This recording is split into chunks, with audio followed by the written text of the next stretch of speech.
As enterprises formulate their AI strategies, what key areas should they focus on first when integrating AI into custom development? Sridhar? Yeah, sure, Sonali. I think what Sham was speaking about a bit earlier, I think that's got a lot of relevance as we talk further today, particularly about the challenges that we face or the expectations that suddenly change from developers, right? So when we start forming AI strategies, one of the common mistakes that many organizations might start thinking is, oh, okay, AI is there to code for me, so things drastically change overnight. No, there's a lot of adaptation that's required, learning curve that's required. In fact, we had our own challenges in terms of um, having, we tried it out, though we didn't jump in all by overnight. We knew that there were going to be significant gains. We wanted to experiment. So we tried out a few things. And some of what I'm going to share today are probably like takeaways based on what we learned down the line. And there's no single strategy that will fit all organizations. So whatever I'm saying now is more of a generic guideline, which we could use. There will be more specific ones that we'll have to work with each of the organizations that need this to be implemented. We'll be more than happy to do that. But for the generic guidelines, I would say um, maybe three key points that I would like to bring forth over here. Identify high impact, low risk use cases. That's the first and foremost. Start very small. Don't try to bring in big changes. Don't try to make major changes to your entire systems.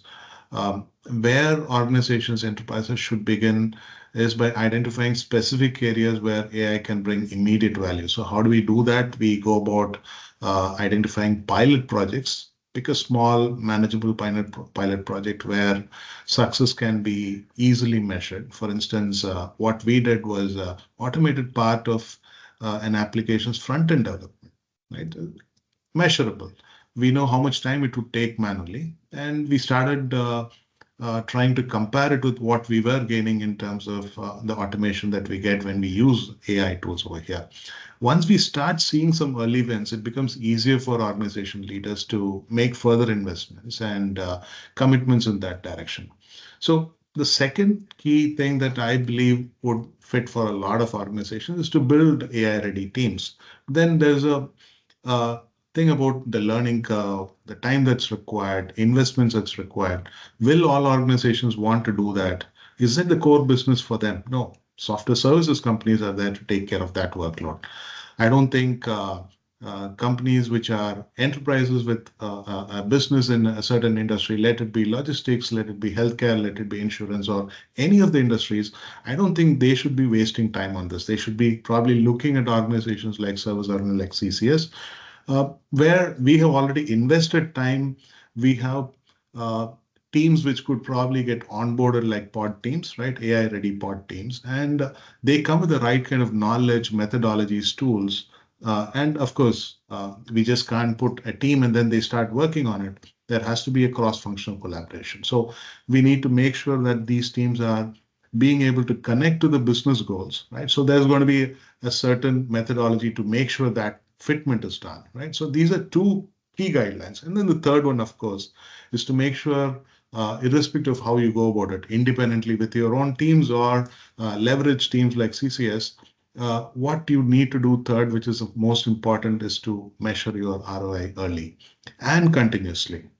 Um, Track your success, start measuring the impact of AI on development as soon as possible, right? Metrics like reduced development cycles, cost savings, improved product quality, these should be tracked to demonstrate the value of AI. And we actually went on to compare our own estimates from past and present to specific areas. Like, for instance, I was talking about front end. We knew how much time it had taken for a specific number of screens in a specific project. We tried to do a pilot project internally to try and see how it's going to be if we're going to use certain AI tools which are maturing the market. And so we were able to measure and compare the success as well. So as we moved on, we also saw some of the tools that were possibly the best 1 year back, probably not the best today, right?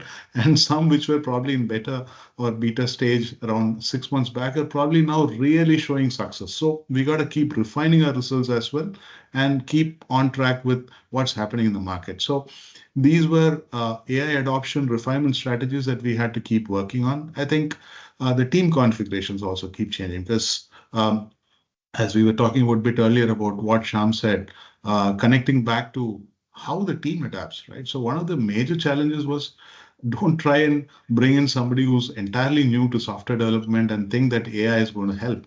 So there is a certain level of rigor, there's a certain level of expertise that they need to be able to bring in, and then add AI on top of it. You're really going to see results, which you will know that the systems are going to stand up for a long time, or else you're taking bigger risks over there than the time and cost savings that you're going to see immediately, right? That's where Sonali we are.